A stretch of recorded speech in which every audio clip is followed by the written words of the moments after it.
are recording. We are going to be live in 5, 4, 3, 2. We're live. Good morning, Owasso. This is the Twins with Owasso Live, and this is the Morning Loop. It's currently 8 a.m. like normal. It is 45 degrees outside with a high of 69 to 70 degrees today. So enjoy this really pretty great weather for this time of year. So, and again, enjoy this fantastic spring-like weather we seem to be getting a little early. This is pretty great. Now, traffic conditions, again, it's Friday, so for whatever reason, not a lot of people go into Tulsa on Friday, so again, what's going on, folks? Is Friday no longer a work day? Is it like did the COVID crush company morales on Friday? Like, what's going on? There's just no traffic really at all.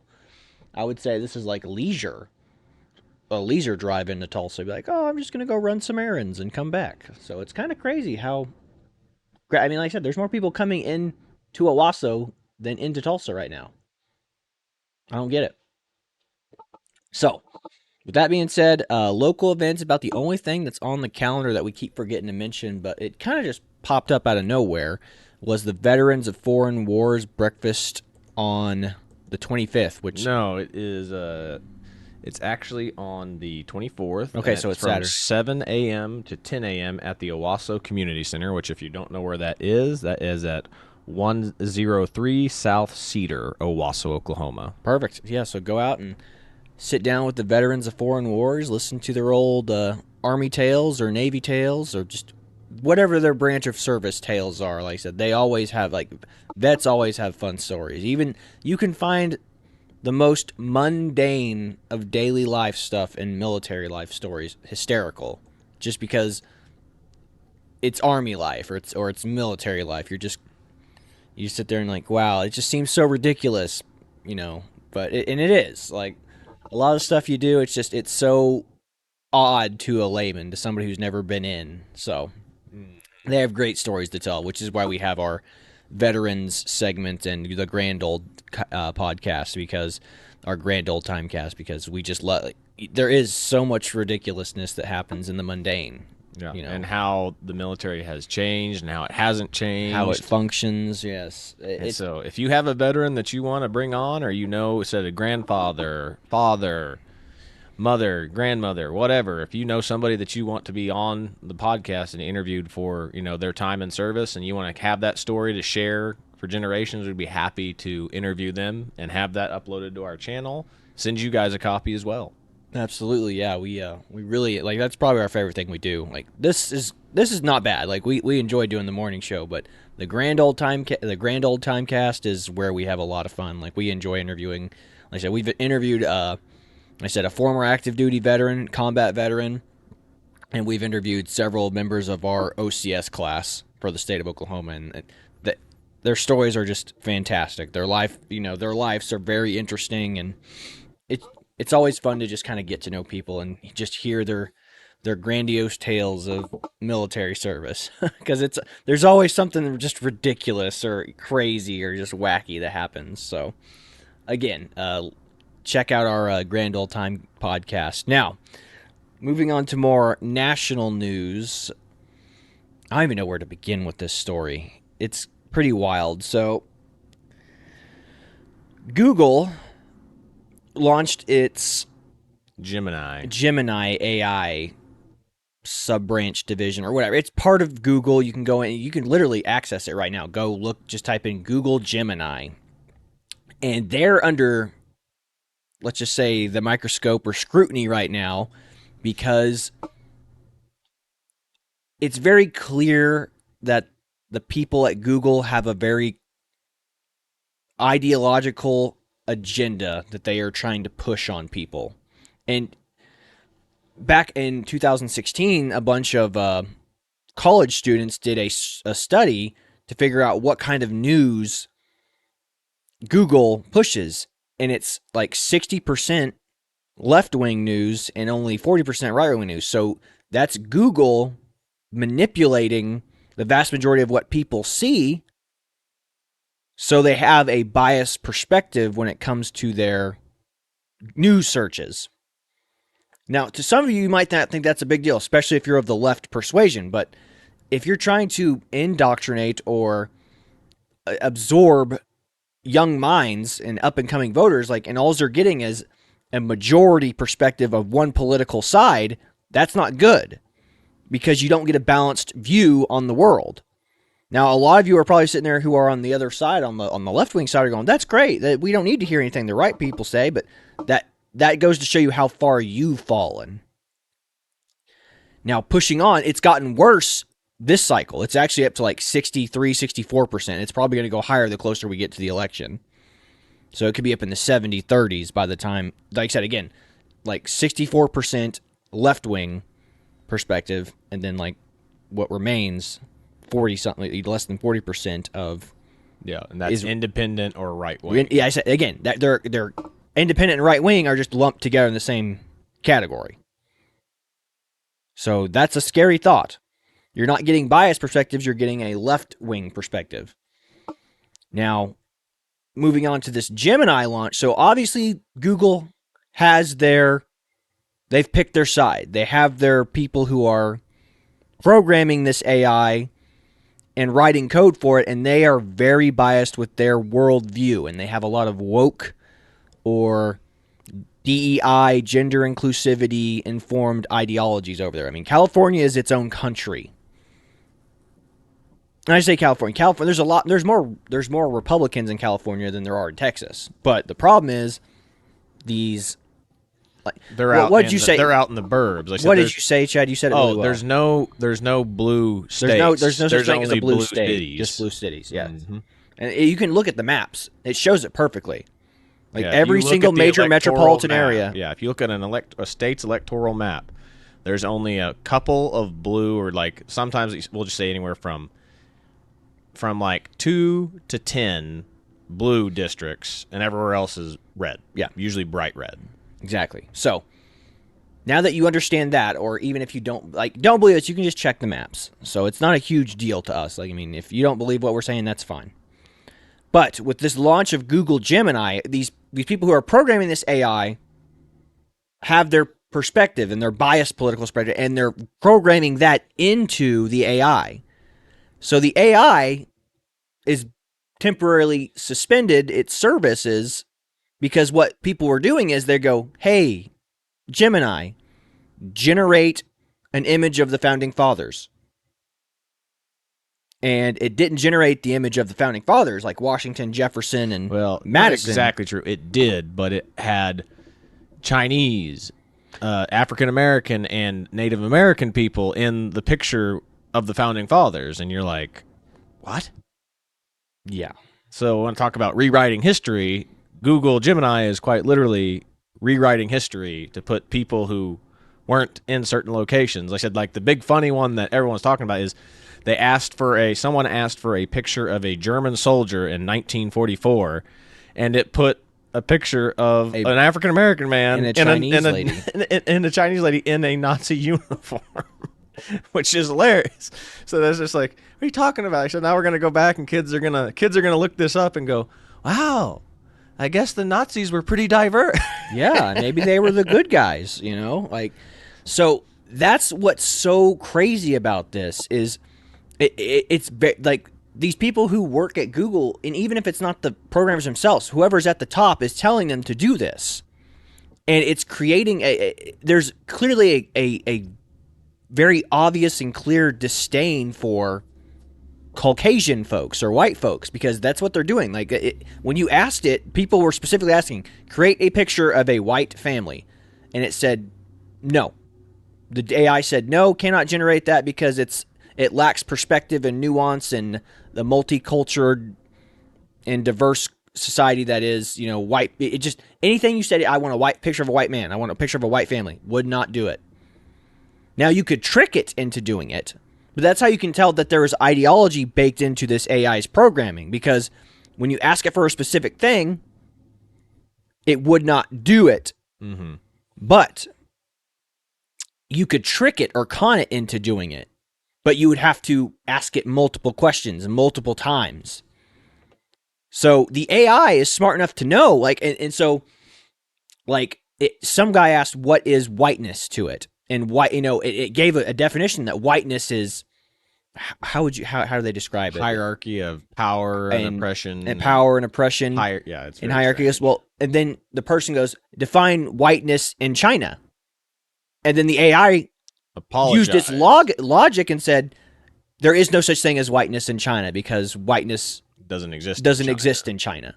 And then he said the same thing for Japan. And he goes, whiteness doesn't exist in Japan. It's a concept. Yeah. So the AI knows, like, because it's learning. That's what's so scary about AI. It's constantly learning and programming. So it's going to beat its. What everyone has kind of figured out and seen in this is that they've put a diversity and equity algorithm, an inclusion algorithm in the process. It's baked in its original exactly line of so code. If you ask for anything that's white, Caucasian, anything along those lines, it immediately goes, oh, you must be being racist. Mm-hmm. So we're going to include other races, and like I said, which is hence, like, even with the founding fathers, it's including, Chinese, Native Americans, African Americans who had nothing to do with the signing of the Declaration of Independence. Yeah, not British colonials. Exactly. So it's very, very odd, but this is the whole, like, scary part of, like, rewriting history. That it's one of the reasons why I don't like Tarantino, history movies, is he rewrites an ending that's cool.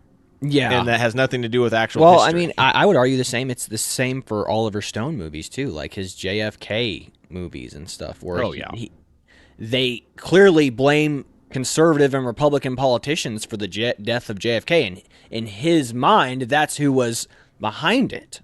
And you're just like, and that's where the scrutiny lies. So at the end of the film, it's like, these were the people that did it, but we can't prove it. But the movie makes it like, yes, this is who the bad guys are. And that's what, if you show that in a classroom to a school full of kids, that will be their perspective on it. And they'll be like, oh, so that makes a lot of sense, instead of being like, well, vast majority of people think that it was LBJ that had it. Who is RFK Jr. thinks that LBJ did it, killed his dad, or killed his uncle. Like, that's pretty wild. And it makes sense, I said, but it also comes back to the same thing that happened with that documentary I think it was a Netflix documentary. I have to look it up again, but the one about the Egyptians, said how the African American group made it to where, like I said, that the Egyptians were black, and like I said, the whole country of Egypt was like in uproar, like, no, we're Egyptian. Yeah, well, no, it's because they had, like, Greece had kind of populated the area, so they have more Greek DNA in them than African DNA. So correct. That was an interesting. Yeah, Netflix is a huge problem with this. The whole Netflix adaptation. There's the story, the TV series, and then the Netflix adaptation. You just race swap the character, and gender and race swap a character. So the rewriting of history, especially through Hollywood, is a very terrifying thing, because how seriously are history are kids going to take? Because I know they showed tons of movies in school, in elementary school. And stuff and one of my favorite teachers in school, favorite history teacher, he showed a movie called Kingdom of Heaven, where and I don't think he was like this. He even himself goes, this probably isn't super accurate, but this is just kind of gives you an idea of what it looks like in ancient times. And so you're watching this film, and it's like, oh, okay, Kingdom of Heavens, and then I look up modern reviews and historians reviewing it. They go, this is the most inaccurate depiction of all of these people that are represented in this movie. Like, they go, the Islamic guys that they're trying to make seem like he was a good dude, terrible person. He murdered and killed tons of people, even his own people, and they make him seem like he's this noble, like, fantastic guy that could have prevented the war. And the Crusaders were just war hungry. Yeah, and the Crusaders were these just monsters that were just like, we just want to kill all of them. Well, it's the joke that said, I'm pretty sure they did like one of those movie review things where, like, Ridley Scott and, like, Mel Gibson are like the two, like, that most like deviate from history, like change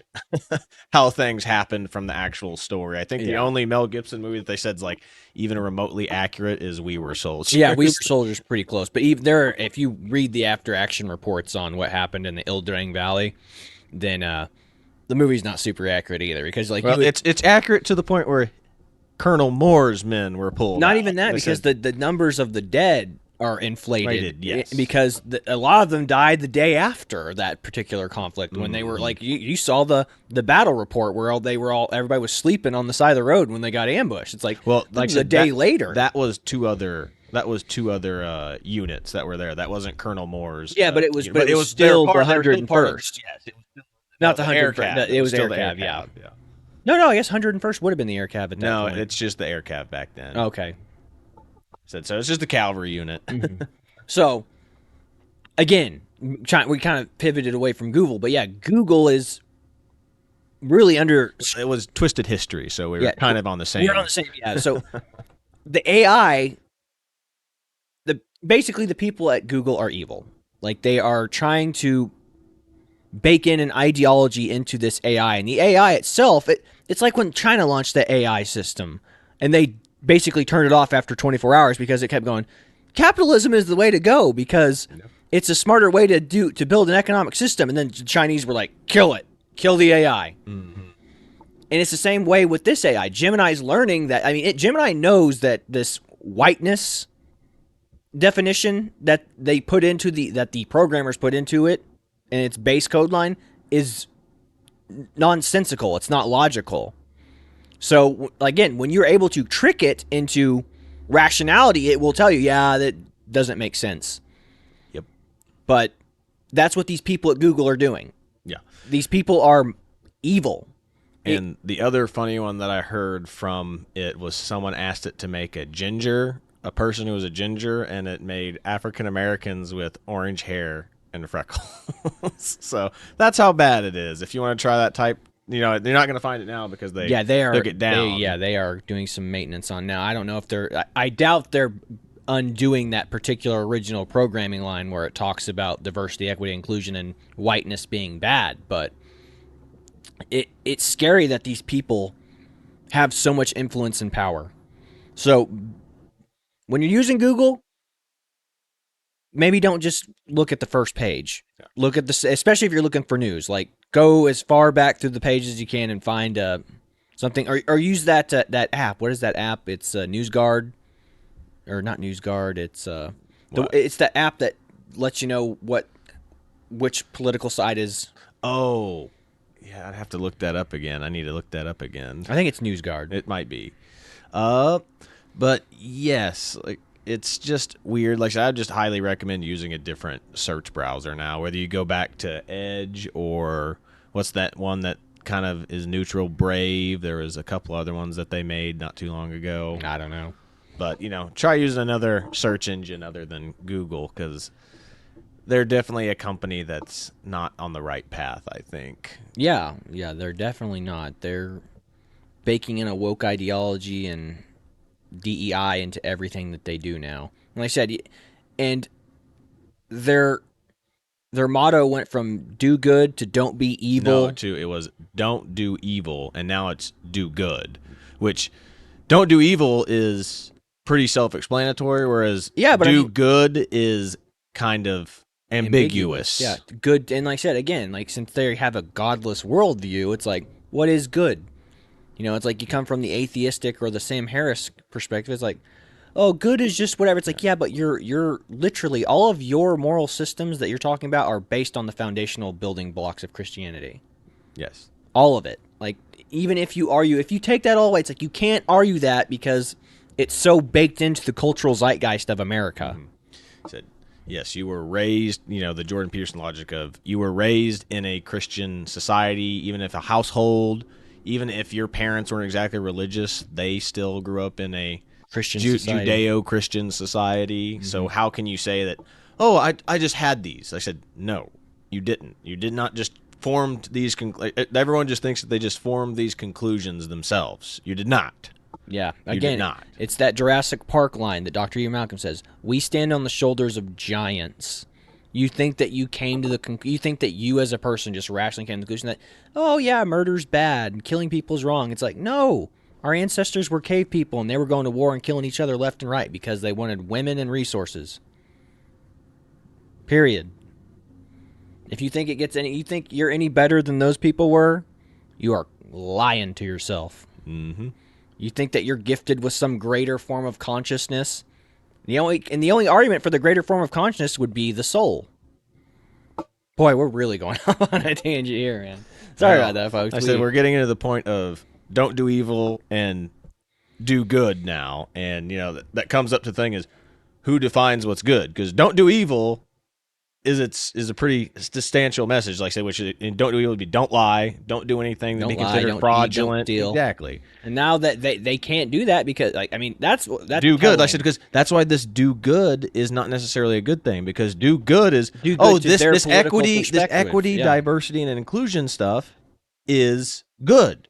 Yeah. Well, it's good, but it's also it's lying. The AI is literally lying to us, lying to you, and lying to itself to do these things. Well, the Google searches are lying themselves too. Like I said, it's like, I want to look up news. It's like, well, you're going to get the majority of your news from one particular political side. Yep.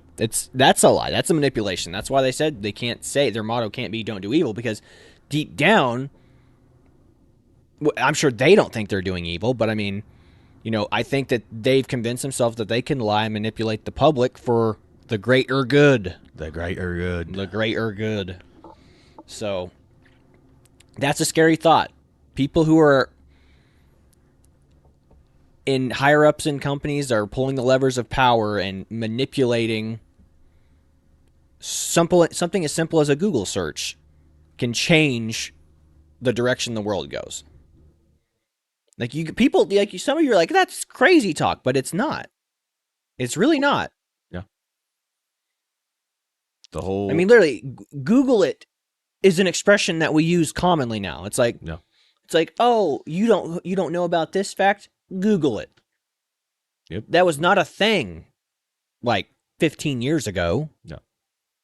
If Google comes in with a left-wing perspective or biased, a very, one-sided perspective, what are we going to see? It's what they were kind of showing us with the whole, like, if you want to kind of use it like with Trump and the koi pond thing when he was in Japan. Like I said, everyone said, oh, look at him dumping that fish food into the koi pond. How disrespectful. And it turns out that the prime minister of Japan did it like 30 seconds before he did. Yep, Shinzo Abe dumped his, like, literally, he watched what Shinzo Abe did, and he did exactly what Shinzo Abe did. And Google will be like, yes, Trump disrespected. It will literally pull up the image of him, just that 30-second clip of Trump dumping it, and it won't show the full 5-minute one or 3-minute one of Shinzo Abe dumping his too. And you're just like, yeah, see, look, I Googled it. Here's the thing of him doing that. How disrespectful. It's like, where's the full video? Yeah, we're getting two very different narratives. Some people watch the shortcut video and they go, this is my proof. And then they won't watch the full cut video because they go, doesn't matter. Like, so that's why Trump derangement syndrome is a thing too. Like, people just won't, like, their brains stop working the minute he's brought into the conversation. So it's crazy. Even to get away from Donald Trump, the kid, I forget the kid's name, but the kid that was part of that Christian school that was at the Washington Monument or whatever, or the Lincoln Monument, and then Nick Sandmann, that's right. And then the Native American drummer came up to him, and then everyone in the media, especially the more left-wing side, was like, look at this kid. How dare he mock this person, where you just see him just smiling in front of the dude's face. And I said, what you didn't see was 30 seconds earlier, that dude rolled up on poor kid. Banging a drum in his face. Didn't know how to react. So who's the bad guy? It was an awkward situation, and he smiled because it was so awkward. Yeah. It's like, I guess I'll just stand here and watch. Yeah, it's like, what do you do? Like, turn and run? Like, you're standing in a line full of kids. Like, where are you going to go? So, yeah, it just turns out that Native American guy was just a weirdo. I was like, I'm going to walk up to these kids and bang my drum and get back at the white man. Like, oh, okay. All right. Very cool. Thank you for that, I guess. But like I said, this is why this whole narrative of white oppression and all this stuff is just getting out of hand. Because people who weren't affected by it are claiming victimhood. Yes. And that's the problem. Like I said, if we kind of want to delve into what kind of we were talking about yesterday, is like I said, people getting offended on behalf of somebody else. Like I said, they're taking things that are happening to people as though it's happening to them. Like I said, it's not your business. Yeah. So, Again, I just today, like when we talked about that girl that passed away yesterday, the other day, I commented to a girl who posted a thing that from Oklahoma. It's like Oklahoma news source, but it was like it's just a page, clearly of a political perspective. And she posted, goes, "Girl was murdered in the bathroom by 3 girls, beaten to death." And I'm like, this is misinformation. It's old news. And I posted a link to the article from the Owasso Reporter that says girl did not die of trauma, left the school in her own power, talked to the community resource. It's like, but people are still getting this misinformation. Yep. It's a scary world we live in, folks, where people will not do their due diligence. They'll just read one article and be like, I know what I know. Don't read the first article. If you read one article, you go, you better confirm I'm going to go read a couple more and confirm this before I just go running around posting stuff all over social media. And, that's the worst kind, especially in the case of something like this where it's minors involved. Yeah. And trying to get the information and doxing of minors again. And again, Google also doesn't allow that study that the college kids did showed that they don't allow campaign emails from the right to come through. Like Google screens them. So if you're a Democrat, your emails will go through Gmail or Google Mail, and you'll get them. But they'll screen Republican ones. This is another way that Google can just be like, oh, it's a mistake. It's not intentional. But they know that this is true. This is what those college survey kids found back in 2016. So keep that in mind, guys. Google is an evil company, and like I said, the launch of Gemini just proves it. So if you're on the other side of the political perspective and you like it, good. But like I said, eventually you might not be on the left anymore, like a lot of people. Eventually you'll be to the right of the furthest left-leaning person and then you'll be the enemy. So just remember that, because the left doesn't stop. Progressivism never stops. It just keeps moving. So at some point, everybody's got to get off the train. Yeah. Just because it's just people just trying to out-progressive each other. And that's why so many people are, especially a lot of chicks, like I said, with this situation that happened here in Owasso very recently, they're just so ready to jump on board, be a part of the zeitgeist, because it's like what Michael Malice said. He goes, liberal white women will sacrifice their children at the altar of progressivism because they just want to be part of the zeitgeist of the left. They want to be part of the culture. They want to be part of that culture move. They want to feel like they're... Look, here's my kid. My kid is special now. I said, don't sacrifice your children to an ideology of progressivism, because they can't come back from it. Especially the gender stuff. If they decide to chop off a body part, and they want to decide 5 years down the road that they actually want to have a family, start a family, have kids, you've just ruined that for them for forever. You just ruined having grandkids. Yeah, I can't tell you how many girls, like when I was a cheerleader in college, every single cheerleader girl, except for a handful, were like, I never want to have kids. And I'm like, you're lying to yourself right now. You're a 22, 21-year-old girl. Of course you don't want to have kids. Like, you're like, I'm at my peak. And they are. Women peak in their early 20s. Mm-hmm. Like, they got the world's their oyster. Every guy wants to get with them, and they can do whatever they want, act as horribly as they want, and people will treat them like gold. And then all of a sudden, the 30s start rolling up, and they're like, all their friends are getting married and having kids, and all of a sudden they don't want to be the last one doing it.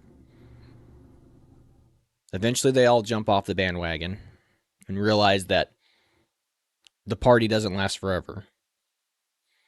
Now, hopefully, this newer next generation realizes it earlier. Mm-hmm. People get married younger, and start families younger and have better lives. But that being said, we've gone all over the place today, so I apologize for the long, lengthy tangent, everybody. It's just fun going off on them and talking, and then we lose track of time. But everyone, have a wonderful day. This is the Twins with Owasso Live. This was the Morning Loop. And be sure to like, share, and subscribe so you too can stay in the loop. So everyone, God bless y'all. Have a wonderful day out there.